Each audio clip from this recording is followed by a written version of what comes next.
कृषी आधारित स्वयंरोजगार निर्मितीद्वारे शेतकरी सेवेतील 50 वर्षे या विषयावर 2 दिवसीय राष्ट्रीय परिषदेचे आयोजन कृषी अभियांत्रिकी महाविद्यालयात करण्यात आले। यामध्ये देशातील विविध कृषी विद्यापीठाचे संशोधक सहभागी झाले होते।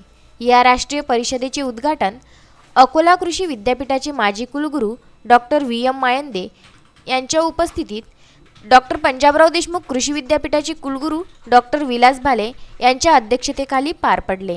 यावेळी सरदार पटेल ऊर्जा नवीनीकरण संशोधन प्रकल्प गुजरातचे संचालक डॉक्टर गौरव मिश्रा, कृषी अभियांत्रिकी महाविद्यालय बापटचे अधिष्ठाता doctor Ella Reddy, doctor Vilas Kharche, doctor DM Mankar, doctor MB Nagdive, doctor Pradeep Borkar यांच्यासह अनेकांची उपस्थिती होती। Organization they are helping to entire the mechanization of this farm.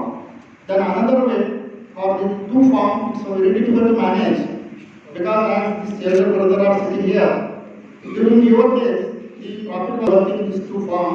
Now there is not a single person being appointed on this farm. All this we are profitable. We tie with this social forestry and almost 1,000 acres of land is being planted by the forestry fruit trees. They are protecting the entire land.